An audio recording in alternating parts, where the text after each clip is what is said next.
Alrighty, good afternoon, evening, I should say, ladies and gentlemen. Hajim Zero here, back with another quick movie review. This one is somewhat of a, well, you, of course, it's a classic, but the way I'm going to talk about it, it's still somewhat rebellious. I don't know how to put it. This is a Fistful of Dollars. Stars Clint Eastwood and famous Western director Sergio Leone, and pretty much doing the research on this film, it was some interesting things I had found out about it. And it's also going to pertain to some other films as well, westerns and Japanese cinema. It's actually indirectly based off of a Kurosawa film called Yojimbo, and it's pretty much about a cowboy slash samurai that arrives in the town who has no name, and the town is plagued with a lot of violence and mayhem. Even though it's not in the beginning of it, it doesn't seem that way. It's more of the tension and how much assholes the townspeople are. So I haven't seen Yojimbo, but I am going to reference it because listen to the audio commentary of the historian on his DVD. He laid out some very good information, and even looking up the film, it was some also compelling things as well. So pretty much the timeline in this takes place in the 1870s. Pretty much, your American history. I think that was 5 or 4 years after the Civil War, and I'm trying to remember exactly where this had took place in. Oh, I know. It was the Rio Grande. Wherever the Rio Grande is, that's pretty much where the whole setting of the whole film is. Interesting enough, where they shot this film was actually in Spain. It was in a desert part of Spain, and I come to find out a lot of westerns were shot out there. I'm not sure about John Wayne's westerns. I think they said Shane was, and it was another one I can't remember off the top of my head. Some of the other movies in the Fistful of Dollars trilogy.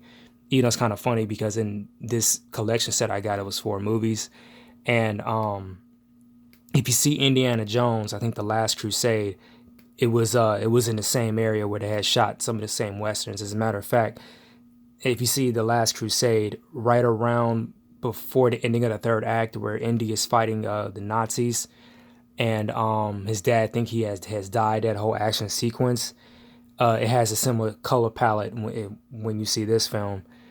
Um, this was a very, very interesting film. I really liked it. Of course, I know my grandfather would. Uh, and it really played a good story of how one guy had played against both factions of the Anglo-Saxon family, the Baxters and the Mexican, which was the Rojos, and the Rojos had dominated them completely. It was pretty much peaceful. I think they were trading with one another, and I say think because when Clint starts siding with both people, that's when the mayhem really, really does start, and then that's when they eventually wipe out all the Baxters. Even I kind of felt sorry for him, but kind of not, because in the old west and even gang warfare, people get set up all the time and they didn't do anything and they end up getting killed. And even when they find out that that's not what really happened, it's like, oh well. There's a lot of ironic Roman Catholic symbolism in the film.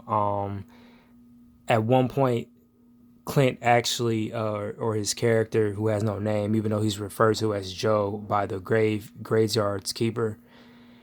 And this is what the audio commentary said. One of the I'm trying to remember. Oh, one of the main righteous people that lived in the town. It was a family, and then the husband's wife was held captive by the Rojos, and come to find out, it was a Jesus, allegory symbol, because the kid's name was Jesus. Marisol was the female's character named Mary, and Julio, I think it was for Joseph. Now I could be wrong, but that's what the audio commentary said, and that was the most distinctive thing that had caught my eye. But that kid's name being Jesus, that was true, 'cause I put it on the subtitles and they referred to him to that, and even in the movie as well. Because there's some names in Spanish, of course, I didn't know if you translate to English, that's what it means. Like Juan is John, Miguel is Michael, X, Y, and Z. Um, but it was a lot of what the film critic guy had said. It was very interesting, especially when he said it was how the people that made Yojimbo had sued Leone for this film, and Leone said it was actually indirectly based off of another piece of work in in cinema, or in a western. And I think some of the, and technically what he was referring to was some of the additional scenes they had put in there that was different than Yojimbo. I think the whole gold scene where he was investigating, the Mexican army's gold in the Rojo's compound, that was a new added scene, but come to find out that was lifted from something else as well. There was a little bit of changes they had said, and eventually I might do Yojimbo, because Akira Kurosawa is like one of the known top names in cinema, let alone Japanese cinema, but just cinema in general. If you look up, those film school YouTube channels, the only one I come to really think of is Cinefix. They cover all movies from all over the world during different times. And another reason why I said I'm gonna be jumping in between that, Magnificent Seven was based off of another Kurosawa film, which was Samurai 7. And it's kind of funny, technically, that movie has been remade twice, because they recently made one with Denzel Washington and Ethan Hawke and Owen Wilson. Not Owen Wilson. What's that dude's name from Guardians of the Galaxy? Well, Chris Pratt, my bad. His other character, Jurassic World, was named Owen. But, you see what I mean. But the way the movie was shot, of course, I'm assuming it was different than Yojimbo, because there were some very interesting shots in this movie. When you think of westerns and they live like in our media today, like I know Tarantino definitely does it. Even some of the anime, the Searcher shot is one of the most famous shots in cinema that's been mimicked, and of course some of the long shots of people's feet and the way they walk. That shot right there in particular, if you see the movie, even the bad guys have one. It's like a long lens. They just keep walking. And one of the good, interesting things about this movie, it broke a lot of good rules about westerns in the first place. This movie had came out in 1964, and again, it was shot in Spain. And I think Clint Eastwood was like one of the only American actors on set. Everybody else was Italian, Spanish, or German. And come to find out, even some of their dialogue, it was actually dubbed. And even when you see it, you can notice it's kind of off. Only Clint's part seems, correctly dubbed, but this movie was translated in Spanish and German. And even the director, Sergio Leone, he didn't speak any English. And they were talking through an interpreter. And even the guys was saying behind the scenes back in those days, it was somewhat difficult to pretty much get to tell what actors, what to do. And there's, it's just very, very interesting, because nowadays it's very, very easy, watching behind the scenes of certain films, if it's like an American or Asian collaboration, or if it's even, European and Asian. It's just different cultures, and they clash, and I think it's easier when it's filmed, because I heard with video games it's a little bit harder. I could be wrong, but it's just nice to see people working and coming together. And my thing is, if you're gonna do a movie like that, you should at least hang out with some of the people, all the different cultures, so when it does come time to shoot, it won't be that difficult. I think behind the scenes of The Matrix, when they were training with the choreography, the fight choreography team, I think they had, that good relationship, because, mostly because, technically with the first movie, they were just, training with the guys. They weren't shooting any scenes with them.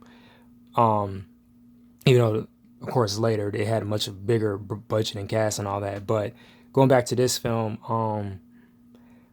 one of the main things that also kind of stood out were the weapons that were used in this: the classic Winchester, the 45, The one that stood out to me the most was the one that the main villain, Ramon, uses when he massacres the Mexican army at the Rio Grande border, and it was like a prototype first machine gun. And I seen this in another Western, well, more modern one. It was High Noon with not High Noon, uh, Shanghai Noon. High Noon is another classic Western. I think John Wayne's in there, but um, Shanghai Noon, where or it could have been Shanghai Nights. In that time, they had the first prototype machine gun, and I got to do research to see if that's really true, if they had that back in the day. Only ones that would have had it, of course, were the Chinese, because they were experts in gunpowder, and I'm not really sure about engineering, but I'm gonna look that up later, just for my curiosity, because there's a lot of weapons that a lot of people don't know where they came from or how old that they've been here. Hell, they even said the Japanese had those similar rifles at an earlier time before America had it. What a gun maker had told me, you technically build the bullet before you build the actual gun itself, which kind of makes sense because I think the bullet and everything has to be tested a certain way, and you can blow up the gun if it's not correct. Like, you got to really design it all, like the barrel and mainly the barrel, out of all that, because it has to come out really smooth. It'd be kind of dumb if you do it the other way, because then I think it'd be harder for you to get the measurements of how the bullet's going to fit in there. So again, that's just my assumption. I'm not that much of a gun nut. I would say like I'm level 1. But the funny thing about this movie, if this was me directing it, it'd be certain things I would change. The only notable scene would be at the end, where it was the final standoff. This is the Clint Eastwood movie. If you ever see Back to the Future, Marty McFly does the move that Clint does in here, where he puts on the little metal plate. The dude keeps hitting him, and come to find out, it was like his own bulletproof shield. And the point what I was saying I was going to change. So what happens? Ramon's henchman is his 2 brothers and 2 other guys. It's pretty much 5 dudes, and Clint, in a quick draw, shoots all 4 of them, and only Ramon is left alive. He throws the gun, and he says, it's pretty much saying, okay, I'm gonna give you a fair chance to load up your Winchester and my 45. And come to find out, loading a 45 is a hell of a lot faster than loading up the Winchester, and the characters have a pausing moment. Now, what I would have changed, I would have added a little bit of snappy dialogue, because with westerns, it's a lot of symbolism, especially the good ones, that relates to an earlier scene, and it plays out. It'll take a good minute, to get to the final confrontation of a character's philosophy, and it has something to do with, when Ramon says, when a man it's a Mexican proverb only made up for the movie, but when a man meets a guy with a 45 versus a rifle, the guy with the 45 always loses. And you could say the rifle's a little bit more powerful, but if you can quick load a pistol that quick, who's really the loser? You may have to shoot a few shots, but still. And also with the handgun, apparently, it doesn't have that much range. So that could be another thing about knowing what the guns are. My only difference, like I said, me describing that whole scene, I would have added more dialogue, to play it deeper what Ramon said, because nothing was said. It was just close-ups of Clint and Ramon of who's going to shoot first, because, Clint's character does have the drop on him. He does load his gun that quick, while Ramon's gun is still, in the prone stance, and Clint has his aimed at him already at a close range. Pretty much another good additional fact: some of the Zorro movies are also shot in the same Spanish desert. What I pretty much described. I pretty much can't think of anything else interesting about it. The opening credits were to mimic the James Bond films that came out early in the 60s. Well, this came out in 64. I don't know how many were out by that time. I'm assuming like 1 or 2. But that's one of the differences with the Western, and it made it exciting and for you to watch what's going on the screen. But I really did enjoy this. Hopefully the other Westerns I mentioned I'll get to watch. Only seen that shot I mentioned in the search. Yeah, it was The Searchers with John Wayne, that super letterbox, and you really see more, I think, of the silhouette versus what's going on. Only two color palettes are on there, red and black. And of course, High Noon was another one. Shane was also referenced in Logan. If you see that, the story that happens there mimics what happens with Logan. It's just a lot of good, westerns that when it got more a little bit into the modern age versus the 1930s and going to the 60s. Especially with this movie, because the space race was about to happen, and westerns really weren't that thing anymore. Around the next 2 decades, it was more about science fiction a little bit, even with the comic books. If you know your comic history, right, of course, right after World War II, in the 50s and all that, once the space race had happened, to change everything, even in cinema. So, the good thing when Star Wars had came out, that was an initial, slap on it. George Lucas, I think in his letter hacks and other, interviews, he talked about how westerns did pretty much play influence even in Star Wars. The character that's in this, Joe, the man with no name, he pretty much is Boba Fett. I think the poncho, the color scheme of the poncho was really an homage to Boba Fett. Well, I'm messing up on my words. To Boba Fett's color scheme, that red, black, and green. It's the same color stripe that's on the poncho.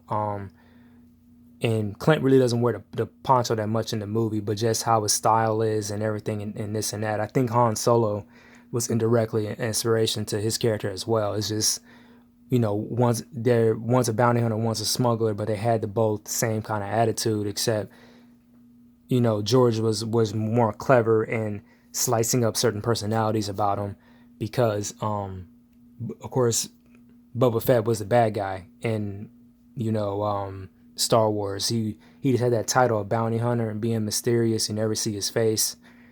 And the color scheme, the personality traits and the coolness of Han Solo, yeah, it was pretty much the embodiment of Clint. So pretty much is all I have to say.